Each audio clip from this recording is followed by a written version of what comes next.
How you going?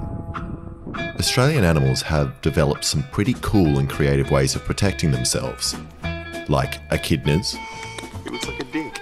magpies, stingrays, With the late Steve Irwin. and hermit crabs.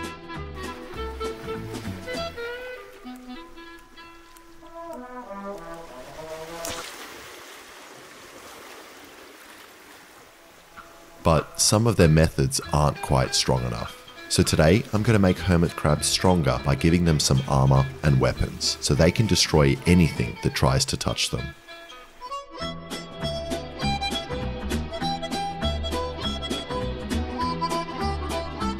Alright, the first thing I need is some hermit crabs, and I could just buy them from the store, but they are expensive, and it also seems a little unethical. So instead, I decided to get them from the wild, taking them away from their home, family, and friends.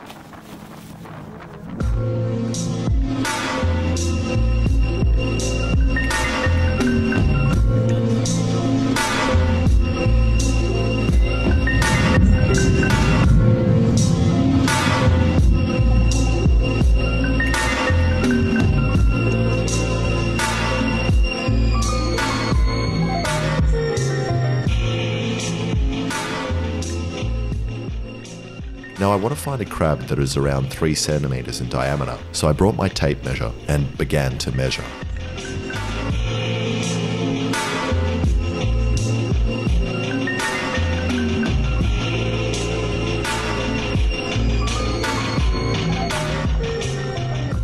But after losing a tug of war with an octopus, Oh, he got it. He's strong. I gave up on the measuring and started searching for any shells I could find, but unfortunately all the shells were either empty or occupied with snails, which I crushed up for the fish, who started to get really friendly with me, almost too friendly. So I decided to call it and get out before they get up to any funny business, as these guys are notoriously named blue gropers. So I started looking in the rock pools, creeks, and just anywhere with water until eventually I found this guy. I saw this rock moving before.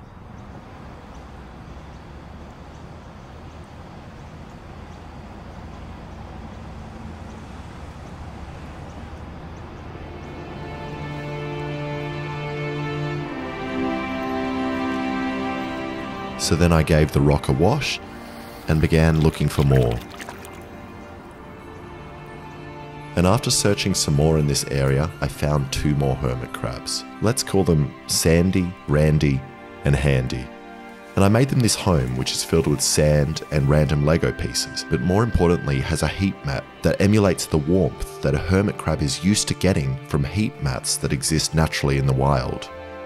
Okay, now I just need to make the metal shells. And the first thing that comes to mind is casting their shells out of aluminium. And I can do this by 3D printing some shells with some cool designs like this, and then taking a cast of the 3D print and then pouring metal in to fill the mold. And I want the crab's armor to still look like shells, but also have a Mad Max style to it, with stuff like armor plates, some spikes, buzz saws, and a swastika. Now I know that sounds bad, but just hear me out. Imagine you're going for a lovely relaxing walk on the beach, just enjoying your time. But then you step on something sharp, and you look down and you see a shiny crab. So you pick it up, and it's a Nazi crab wearing a suit of armor. What the? Imagine how confused a random person would be if this by chance happens to them, that they just happen to step on the most evil crab in the world. And that's what I want. So I 3D printed all my shell designs and baked them in the sun to harden up. Then cast one in plaster with some arms for the molten metal to run down and left that for a couple of days to dry. Now I'm hoping that when the molten metal enters the holes, it will instantly melt the resin and styrofoam, creating a void which the metal will fill. Oh. So next thing, I invited the neighbours' kids over for a 24-pack.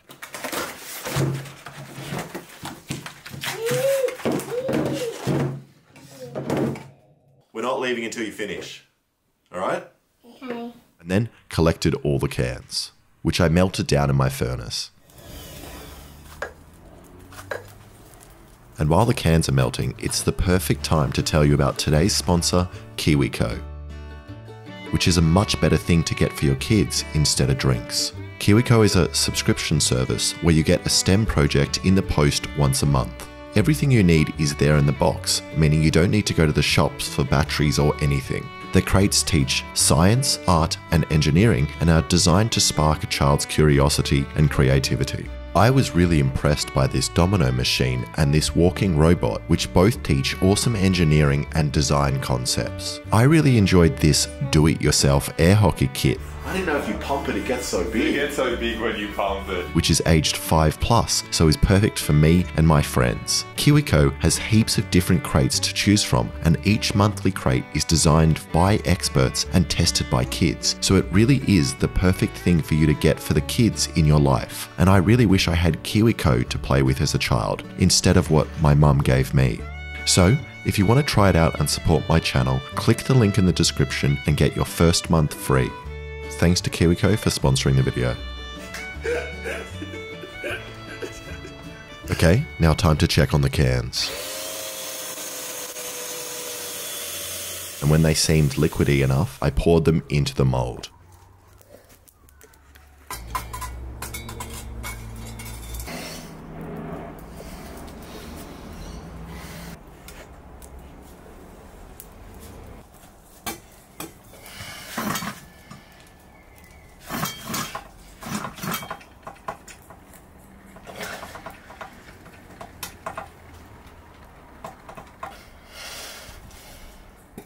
And I don't think there is any chance that this worked. So I gently cracked it open to look.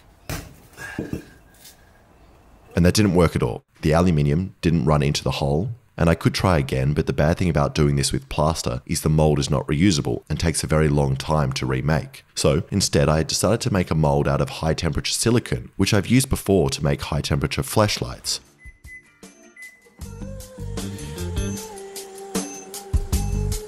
And then we'll use pewter as the metal, which I can just melt on the stove, which is great as I won't burn myself as much. And to make the silicone mold, I took the resin shell and placed it at the bottom of this PVC pipe, and then poured silicone over the top until it almost came over the shell. Then I let that dry before pouring another layer on the top so it runs inside the shell, and then let that dry. And now hopefully I can neatly pull apart the layers, creating a two-part mold.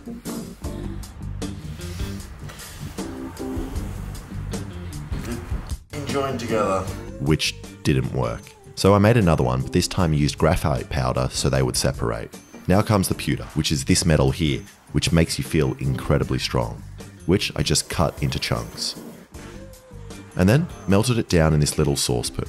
And if you're following along from home, it's very important that you also use a pot with a plastic handle like this one, which will catch on fire, releasing poisonous fumes. Then once the metal was no longer its solid self, I poured it into this hole.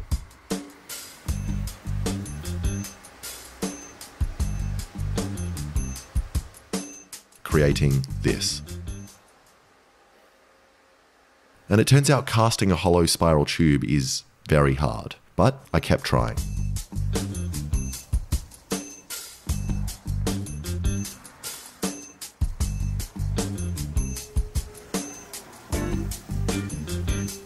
And after pouring and destroying at least 10 molds, I finally managed to get this. That one actually looks pretty good.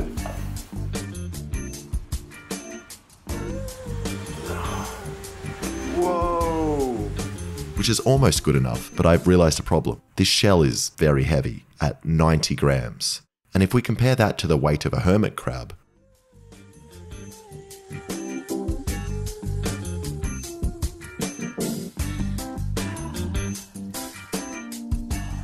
which is 0.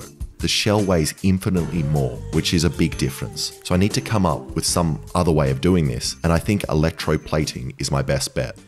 And the first thing I need to do is make a bath filled with the metal I want to plate in, which is nickel. So I just got 2 nickel plates and put them in a vinegar solution, and then got this wire and attached it to both plates. And then, very quickly, the bath turned from clear to green, meaning it's now filled with nickel. And I know this setup looks bad, like I'm making meth or something.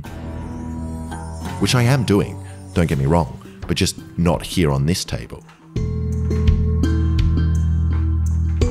Okay, now that I have my green bath, I tested to see if I even know how to electroplate using this copper wire, which I connected to the negative power and then put the positive on this nickel chunk. And now hopefully the nickel metal moves from the negative through the bath onto the copper, coating it in nickel. And after only dunking it in the solution for like 30 seconds, the copper wire was covered in a layer of nickel, which means this should work. So I covered the shells in a conductive paint and put them in and waited, and waited, and waited. And the shells were much slower than the copper wire, but it does look like it's working as I can see some nickel, so I left them overnight. And this doesn't actually look that bad at all. It's kind of shiny and is also very light, while also having the added strength from the metal. And best of all, it makes this noise, which is good enough for me. So I coated a bunch of different shell designs, sizes, and then also did some in copper, which looks awesome and has this crystalline metal growth on the end of the spikes, which makes the copper almost look organic. And then put all the shells in the tank for the hermit crabs to choose. And this is the annoying bit of the video for me, as I have no idea how long the crabs are going to take to pick a shell. And after watching them for a week, nothing happened. Although I did learn a lot about the crabs, like that Sandy loves to eat fish, Randy loves digging in the corner, and Handy, well, he loves... yeah. But more importantly, I learned that all of them are liars. And despite what a hermit crab tells you, they are not actually crabs at all, and had been lying to me for 2 weeks before I discovered they were actually something called a decapod crustacean. And I have no idea what that means. But in the end, it doesn't really matter because it looks like something has finally happened. And I came back to the tank one night to find this empty shell. And Randy in his beautiful new home. Look at that guy. He's got armor. That is awesome.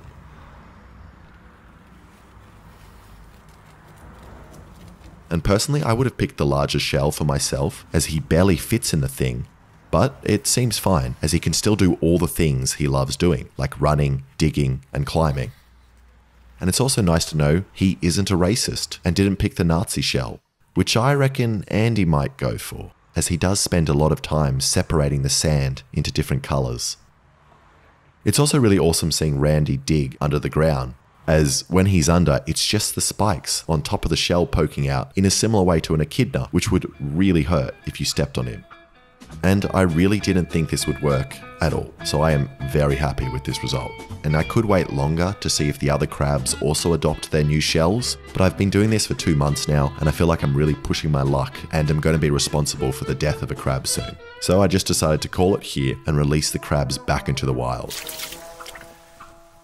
Andy and Handy in their boring shells, and then Randy in his beautiful armor.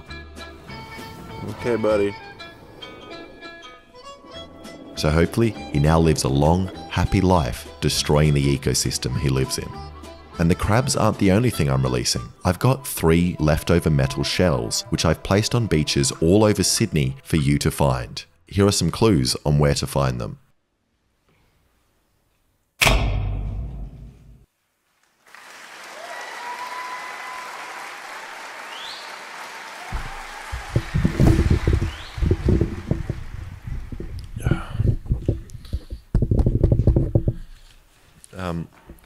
I've written a poem. At this beautiful point, you'll feel like a man. So just climb down this gully and follow my plan.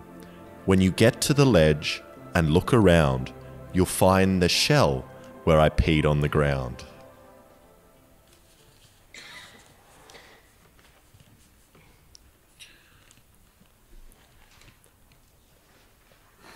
At this beach you'll find many men laying bare. I was tempted to join them, but I didn't dare. So I placed the shell right under this rock, but all I could think about was that man's smile.